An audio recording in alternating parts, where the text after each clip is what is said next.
তীৰে বসতি আমাৰ, নাই ভেদাভেদ নাই ভিন পথ। একে অসম দেশৰে সন্তান, একে ভাৰতবৰ্ষৰে সন্তান। গতিকে এইখিনি ভাৱ গঢ়ি উঠিবলৈ হ'লে আমাৰ একতাৰ দৰকাৰ আছে, আমাৰ মাজে মাজে মেল মিটিঙৰ দৰকাৰ আছে। সাংস্কৃতিক কলা কৃষ্টিৰ যিটো মাধ্যম, এই মাধ্যমখিনি জীয়াই ৰখাৰ আমি প্ৰয়োজন বুলি ভাবিছোঁ। আৰু এই ভবা কথাখিনি কাৰ্যত পৰিণত কৰিব পৰাৰ কাৰণে আজিৰ এই সভাখন পতা হৈছিল। আপোনালোকৰ সহমত বিচাৰি আপোনালোকে নিশ্চয় সহমত দিব। আৰু যিবিলাক মানুহ সাংস্কৃতিক ভাল পায়, সেই ভালপোৱা মানুহবিলাক কিন্তু আহিছিল। আৰু যিবিলাক কিছুমান আছে ভাল পায় কিন্তু সোমাই দিব পৰা নাই, হয়তো বা সময়ত সিহঁতেও আহি যাব। আমি নিৰাশ নহওঁ, আমি আশাবাদী। এই অঞ্চলৰ যিমান উঠন্ত তাৰমানে উঠি অহা ল'ৰা ছোৱালীবিলাক, গীত মাতেই হওক, নাচেই হওক, কমিকে হওক, আছে বহুতো প্ৰতিভা আমাৰ ইফালে লুপ্ত হৈ আছে। সেইবিলাকক সুপ্ত কৰিব লাগে। মোৰ এইখিনি ধাৰণা যে মই মাজে মাজে কওঁ, আমাৰ ইফালে বহুতো লতা মংগেশকাৰ আছে, বহুতো মহম্মদ ৰফি আছে, মহম্মদ আজিজ আছে, মুকেশ আছে, তাৰপিছত ধৰক নতুন নতুন যিবিলাক গায়ক ভাৰতবৰ্ষৰ ভিতৰত নাম জ্বলা গায়ক আমাৰ এইফালে আছে, কিন্তু তেওঁলোকে মঞ্চ পোৱা নাই। মঞ্চৰ অভাৱত তেওঁলোকে কি কৰি আছে, খুব একেবাৰে লুপ্ত হৈ আছে, একদম তলত গৈ আছে। গতিকে মাজে মাজে যদি এটা মঞ্চৰ ব্যৱস্থা কৰা হয়, তেনেহ'লে এই মানুহবিলাক নিশ্চয় ওলাই আহিব পাৰি। এইটো মোৰ এটা ধাৰণা। তাৰ কাৰণে আমি এই চিন্তা চৰ্চা কৰিছোঁ যে আমাৰ বাঘাপাৰা অঞ্চলত এটা সাংস্কৃতিক মঞ্চ পাতিব লাগে। আমি দীঘলীয়া নকৰোঁ, তাৰমানে এদিনীয়া প্ৰগ্ৰাম কৰিলেই হ'ল। আৰু যদি আপোনালোকে আছে ভাবে যে দুদিন কৰিব লাগিব, দুদিনেও কৰিব পাৰিব, কিন্তু মই ভাবিছোঁ যে এটা মঞ্চ লাগে। আৰু সেই মঞ্চখিনি পতাৰ কাৰণে সকলোৰে যোগাযোগ ৰাখি, সকলোৰে তাৰমানে সহানুভূতি আৰু যোগ মাধ্যমটো ঠিক ৰাখিবলৈ আমি আপোনালোকক মাতিছোঁ। আপোনালোকে আজি বহি এটা কমিটি ফৰ্মেশ্যন হ'ব, আছে আমাৰ এজেণ্ডাত আছে। এজেণ্ডা মোতাবেক আপোনালোকে মিটিংখিনি পৰিচালনা কৰিব। আমাৰ মিটিঙৰ উদ্দেশ্যখিনি, আচল উদ্দেশ্য এইখিনি যে আমাৰ এই অঞ্চলত সাংস্কৃতিক মঞ্চ এটা বনাব লাগে আৰু মাজে মাজে ল'ৰা ছোৱালীবিলাকৰ মাজত জাগৰণৰ সৃষ্টি কৰিবৰ কাৰণে অলপ ধাৰ চাৰ দিলে কি হ'ব, অলপ চোকা হ'ব, জঙাল হ'ব। গতিকে এইখিনি কৰাৰ কাৰণে আমি আজিৰ সভাখন আহ্বান কৰিছোঁ। তো মিটিঙৰ আচল উদ্দেশ্য এইখিনিয়ে মোৰ কোৱাৰ মাজত। কথাটো বৰ ধুনীয়া কৈছে। আমাৰ গাঁৱে ভূঞে চহৰে নগৰে সুন্দৰ সুন্দৰ প্ৰতিভা আছে, কিন্তু তেওঁলোকে বহুতো খেলুৱৈ আছে, নৃত্যকাৰ আছে, কিন্তু তেওঁলোকে প্ৰতিভা বিকাশৰ পথ নোপোৱাৰ ফলত বনে জংঘলে এনেকুৱা কিছুমান সুগন্ধি ফুল আছে, তাৰ নাম কোনেও নাজানে। ঠিক তেনেদৰে সেই ফুলটো তাতেই ফুটি, তাতেই সিহঁতে মেটেকি নিঃশেষ হৈ গৈছে। কিছুমানে কলিতেই নিঃশেষ হৈছে, কিছুমানে হয়তো ফুটি তাতেই নিঃশেষ হৈছে।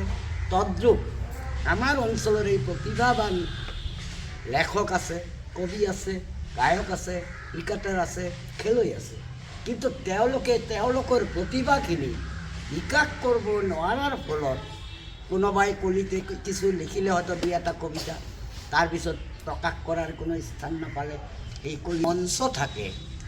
এই মঞ্চৰ মাধ্যমেৰে আমি যদি সকলোৱে চেষ্টা কৰি আমাৰ অঞ্চলৰ প্ৰতিভাৱান মানুহখিনিক লৈ মঞ্চৰ মাধ্যমেৰে এদিন আমাৰ মাজৰ পৰা হয়তো যেনেদৰে এইবাৰ অসম চৰকাৰৰ ইয়াত আমাৰ বাঘাপাৰাৰ পৰা কেইজনমানী নাচনীয়ে তেওঁলোকে বিশ্ব ৰেকৰ্ড কৰি আছে। কিয় মঞ্চটো পোৱাৰ কাৰণেহে পাইছে। আমি দেখিছোঁ যিকোনো কাম এজন দুজনেই কৰে, তাৰপিছতেই লাহে লাহে হয়। ধৰক ইয়াতে 1000 মানুহ আহিলে, ঠাই নোহোৱা হৈ গ'ল, কিন্তু আমি যদি এই 1000 মানুহত দেখোঁ যে মানে কোনো কামত নাহি, সেইবিলাক কামৰ কাৰণে আহিল আৰু গুচি গ'ল, কাম হ'ব। এইজনে ইংৰাজীত এফাকি কথা আছে যে এ ফিউৱাৰ বাট বেটাৰ দেন ফিউৱাৰ। মোৰ ঘৰত দুষ্ট গাই এগোহালি আছে, ই যদি গাখীৰ নিদিয়ে এই এগোহালি গাখীৰ থাকি লাভ হ'ব? এটা গাই থাকিলেই ভাল বা শূন্য গোহালেই ভাল। আমাৰ পূৰ্বাঞ্চল এনেকুৱা এখন ঠাই যে আমাৰ অসমৰ বিভিন্ন জিলা আছে, এই জিলাবিলাকৰ ভিতৰত নাই। কাৰণ আমাৰ এই অঞ্চলখন হৈছে বিভিন্ন জনজাতিৰে, জনগোষ্ঠীৰে, বিভিন্ন ভাষা জাতি, বিভিন্ন ধৰণৰ আমাৰ ড্ৰেছৰ ফালৰ পৰা বিভিন্ন ধৰণৰ আমাৰ ইয়াতে জনজাতিৰ মানুহ আছে।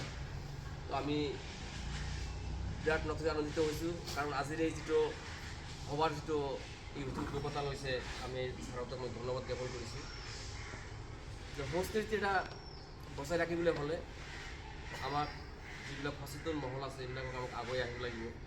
যেহেতু আমার তা হলো আমরা এমনি এখনকার মতো বর্তমান আমরা রাখলাম পূর্বাঞ্চল সাংস্কৃতিক জাগরণ মঞ্চ বাঁকাপাড়া, এটা। আর president Rahidul Haque, vice president Phulpur Ali, vice president Jagannath Hajong, secretary Rashidul Islam, assistant secretary Jibesh, member Haripriya Koch, Dhanita Devi Koch, Dipika Barman, Shafiqul Alam, Amal Chandra Hajong, Saddam Hussain, Ashok Hajong, তারপিছত শেখ ফরিদ, শহীদুল ইসলাম, ইয়াকুব ইসলাম, আনারুল ইসলাম। আর উপদেষ্টার মধ্যে রাখা হয়েছে এখন বর্তমান Harun Al Rashid, Manoj Kumar Nath, Rafiq Mondal sir. Culturally active নাকি? হ্যাঁ হ্যাঁ হ্যাঁ পুরা হয় নাকি? আমার তো নলেজে নাই গো, তুমি কালচারালি অ্যাক্টিভ না আমি পাইছি, হয় নাকি? ওই জন্য আমি জিজ্ঞাসা করি। এই জন্যই তো মঞ্চর দরকার, এই যে হারাই গাতাইছে পাওয়া জানা কইছে। হ্যাঁ সিঙ্গি মারি হদরামা অসম মাতৃৰ আমি মানকাচৰ জিলাবাসী হাট ছিঙি মাৰি হদৰামা গাৰো হাজং কোচ আদি মুছলিম জৈন আৰু নানা জাতি গাৰো হাজং কোচ আদি মুছলিম জৈন আৰু নানা জাতি এইখন আমাৰ মিলন ভূমি এইখন আমাৰ জনমভূমি এইখন আমাৰ মিলন ভূমি এইখন আমাৰ জনমভূমি অসম মাতৃৰ আমি মানকাচৰ জিলাবাসী হাত নানা জাতিৰে বসতি আমাৰ নাই ভেদাভেদ নাই ভিন নানা জাতিৰে বসতি আমাৰ নাই ভেদাভেদ নাই ভিন ঐক্য শান্তি প্ৰগতিৰে গীত গাই যাওঁ আমি স্বদেশৰ ঐক্য শান্তি পাওঁ আমি স্বদেশৰ অসম মাতৃৰ আমি মানকাচৰ জিলাবাসী হাট ছিঙি মাৰি হদৰামা হাট ছিঙি মাৰি হদৰামা হাট ছিঙি মাৰি হদৰামা হাট ছিঙি মাৰি হদৰামা হাট ছিঙি মাৰি হদৰামা হাট ছিঙি মাৰি হদৰামা। আমাৰ জায়গা